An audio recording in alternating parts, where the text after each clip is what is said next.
we are taking a look at the 2018 Ultimate Neca Michael Myers. As you can see here, this new Michael Myers comes packed with a wide sort of array of accessories. A decapitated and hollowed out head, which was turned into a jack-o'-lantern in the film, Judith Myers' tombstone, a really nice pumpkin that can light up, an alternate head, four alternate hands, a hammer, a fire poker, and as you see there, a knife. The first accessory that we will be taking a look at is the alternate Michael head. Sorry. Now, as you can see here, no, not down there. Now, as you can see here, sorry about the camera. As you can see here, Neca have done a phenomenal job, and if you look closely in there, you can see Michael's eyes in there, this one looking slightly more wounded than the other. Now, what I really like about this mask is that you can see they've done it a plain white, but all around you can see they've given it that sort of, almost sort of brown, almost green sort of wash, to match the sort of aged and sort of timed effects of the mask. And what I really like is, this must have been so hard to do, you can see they've sculpted it incredibly, nose, mouth, and all, even the eyes in there. Sculpted them amazingly, and it's quite hard to see for you, but they've painted this one slightly more red, and they've added a gloss to make them look more sort of realistic. And you can see across here they've done all the scratches, and then sort of which look really cool, all horrible and aged. And then what I love about this head, this is kind of goes for my review of this head applies for the alternate head as well, which is the one I have on him as well. Except the only difference being his eyes are black, and I don't know why. This is kind of personal preference. I just put the blacked out version. And we can really see here that I really like here. They've done sort of split in the latex mask there, as you can see there. And what I really like is if I bring this into the light, you can see that they've sculpted his hair really nicely, and that's something that I really like. You see they've done all these sort of tufts and whatnot of hair coming back down here, which looks really nice, and they've done that in that sort of darker brown with a few light washes of sort of a lighter brown going over, and this really helps to sort of bring out the looks. And something else, a minuscule detail that they've done here that I can call out Neca for doing, and it's a positive call out.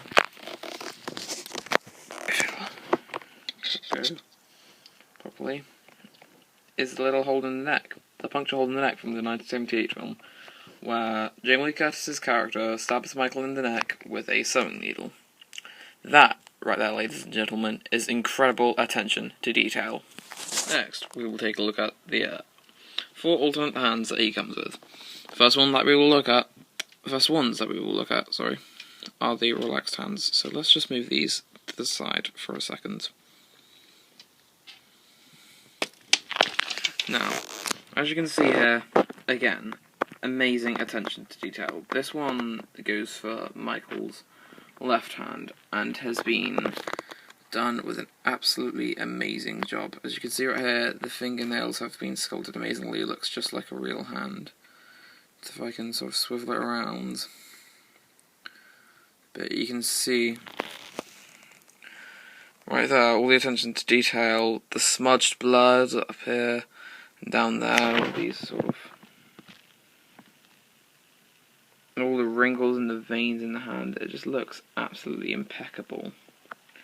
This is absolutely amazing. I think this has to be my favourite figure that Neca have done so far, because this is one that I've been after for quite a while, and now that I've finally got it in my grasp, I am truly grateful. There's the review of that hand done. Now we bring on the sort of a calm sort of left hand. Now, with this hand right here, ow, my foot, you can sort of see that this one is for his right hand, and it's all horrible and bloody, like he's either just gone and choked someone to death, or he's probably punched them, or that's the hand that he used to bash Aaron's head against the wall. Spoilers! So that's something I'm going to have to put on the title of the video or something. Spoiler alert. I mean, You should know that by now. It's been out for a while, so if you don't want... Also, I may as well say now, if you don't want to hear about any spoilers, then click away from the video now, because that is advised. Right, and again, you can see it all across here. The blood, attention to detail for the blood is absolutely incredible as well. If I can just focus on this hand and not the other. Let me focus properly. There we go. As you can see here, it's been done with a sort of gloss to reflect that realistic sort of skin like sort of texture, and you can see they've done all wrinkles and veins in the hand, and this is absolutely impeccable. I would never, since I started collecting their figures, starting off with the Xenomorph line, I never would have expected them to do something like this, because this is just absolutely phenomenal. This is incredible right here. Again, incredible attention to detail. Same goes for the palms of the hand. You see they've done all the wrinkles right here, looks absolutely incredible. I'd like to focus.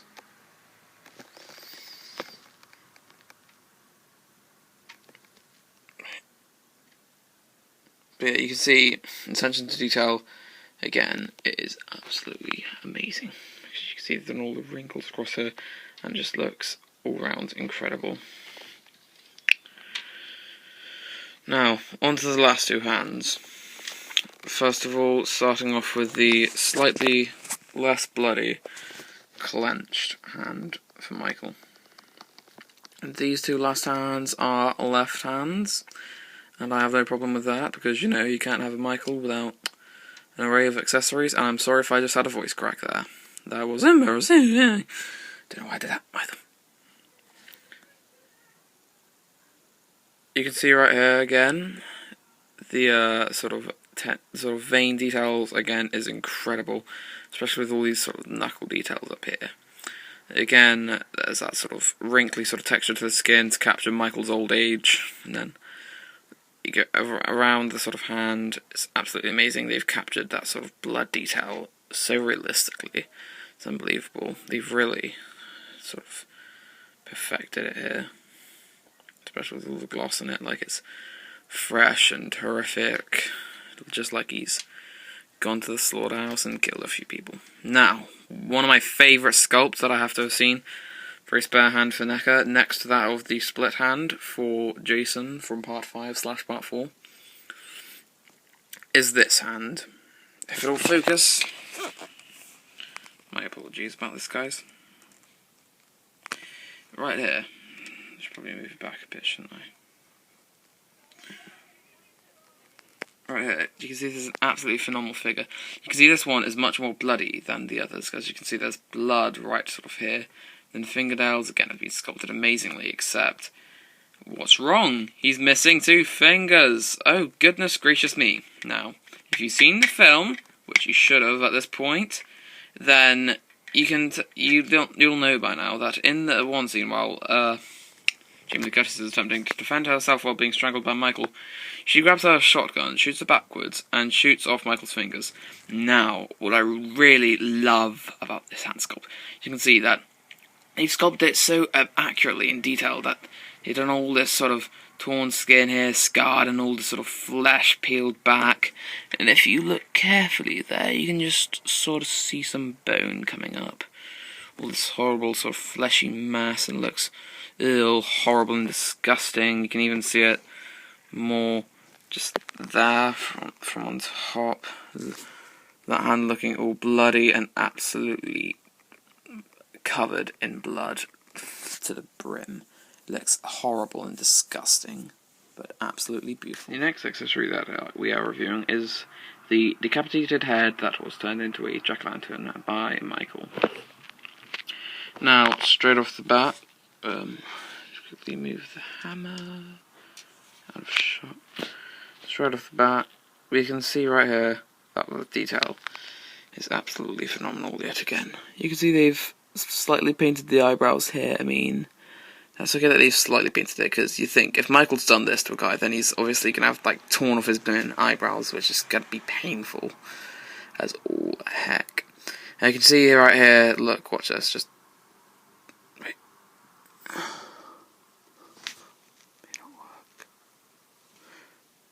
But yeah, this guy is completely hollow because if I pick him up and swivel around, see that? You can just see straight out of his eye.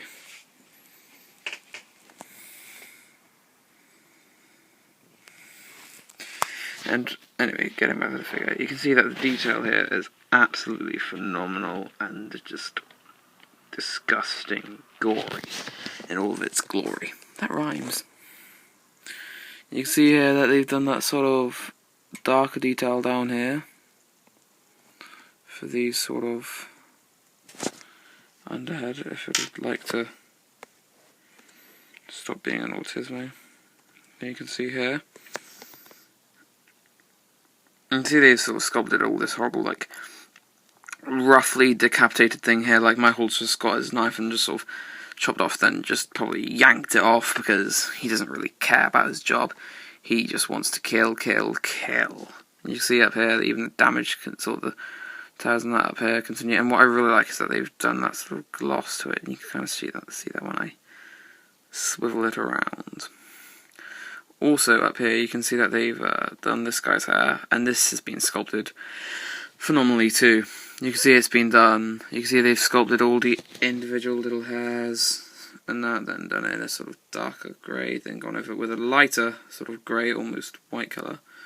Then going on to here, you can see they've sculpted it with that sort of gloss, and oh my goodness, that looks creepy. I may try find a way to try and light this up. I may. Maybe if I can find one of those candle things I could. That's only for them. And now you can see basically onto here, you can see that it's horrible and disgusting. See, he's almost got all of his teeth just yanked down, carved out, which looks painful a second. You can see that the guy's last expression on his face, which now looks like a smile, was actually pure terror. I mean, this guy's got his blooming eyes carved out. He has no throat. His entire head has been hollowed out, apart from his brain, probably.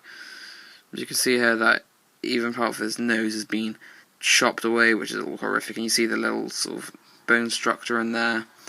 You can see here the sort of tear away at the cheek, which has been done in that gloss manner, and it's all horrible. You can see all the wrinkles on this guy's face as well, mixed in with that sort of horrible bruised blood sort of texture, which really adds to the brutality of Michael Myers. Now, another accessory that we're going to be looking at may be plain and simple, but is nevertheless creepy and a important addition to any Michael figure: the Judith Myers tombstone.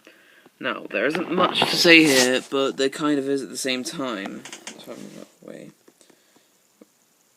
There we go.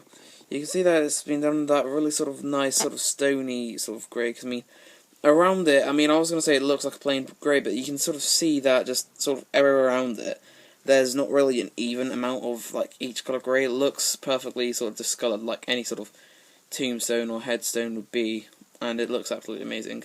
And what I really love is the attention to detail here, with the little flowers that have been carved in.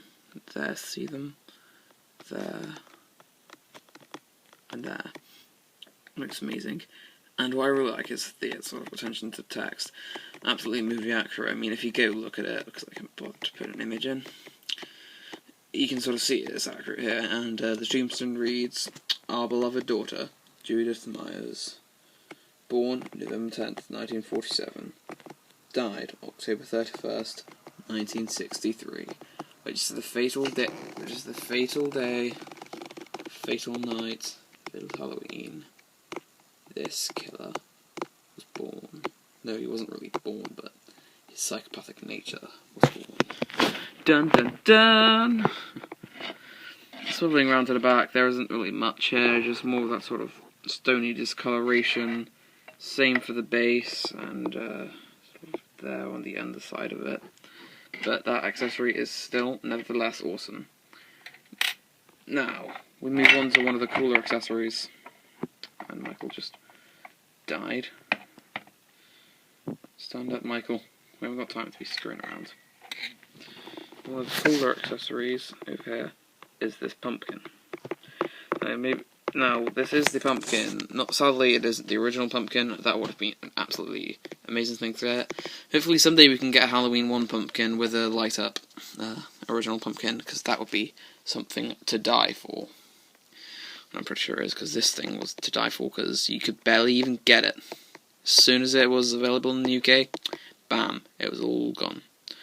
Now, you can see here, just sort of rotating around slowly, you can see that they've done that, sculpted it in that sort of lighter orange, then gone over it with a few sort of browns and maybe a few sort of dark oranges to really bring out the pumpkin-like textures in it, which looks perfectly normal. And even the turn-on mechanism here looks perfectly realistic and normal, like where you'd carve it out, sort of to make a little lid, pop a candle inside, then light it up and wait for Halloween night. You can see here the where is it? That is stalk.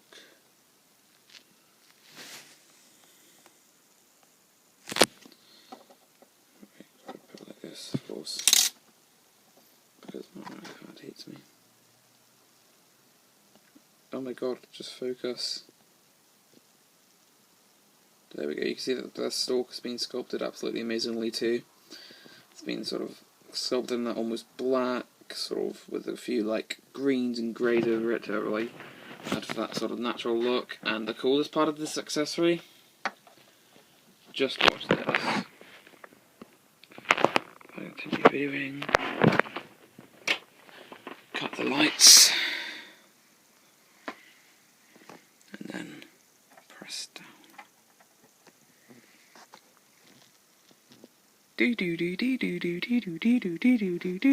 Is that not cool at all? What I really like about it is that you can see that sort of flickering happening there too, which really sort of adds to it, makes it realistic. And this is definitely something that I'm going to be using in a stop motion in the future, because that's the idea, since back in I think it was 2017 now, goodness, that was a while ago, I made the Slaughter Friday the 13th animation, stop motion, not animation, sorry, I mean I could do that someday, and it actually got quite a good bit of views, and quite sort of good, well, I dare say it, got quite good acclaim, so I could, in the future, possibly do a Neca Halloween stop motion. One of the last few accessories. There's not much to say about this one, except that I may have to put it down here, so you can sort of see it better. You can see here that this is indeed a fire poker. I really like that sort of little twisty bit in the middle. It's quite good attention to detail, though I can't put my finger on it where he used this in the film. I do believe it's when he went into that woman's house and then came behind her and stabbed her, possibly.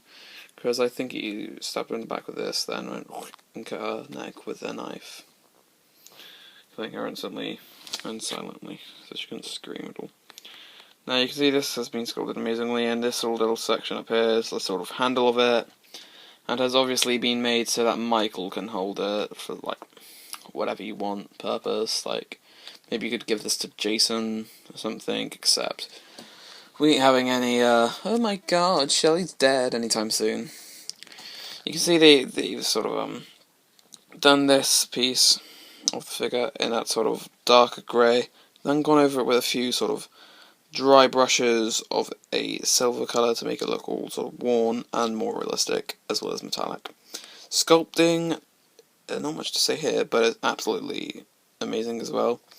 I really like this as well, and this little twisty hip here, but word of caution, this is one of those more sort of flimsy bits of plastic, so if you're a collector out there, then be careful with this sort of thing. Then the second to last accessory, apart from that of the knife, which Michael is holding, and I may as well go do a quick review on it now. You can see that the blade of it is just that sort of plain silver, while the handle has been sculpted amazingly with a sort of black, and I'll just explain to you what happens when I unboxed it. When I unboxed it, you can see that there was sort of black on the handle, and what I really liked is that you can see they've actually sculpted it individually, not just sculpted something, then gone bish bash bosh and painted it randomly. They sort of painted the handle black and stuck that onto the sort of main body of silver, which I really like, because that really goes to show that Neca put attention and detail into all of their figures, which I mean, of course they do, because it's Neca here. Then may need to put this one on to put this one down here as well.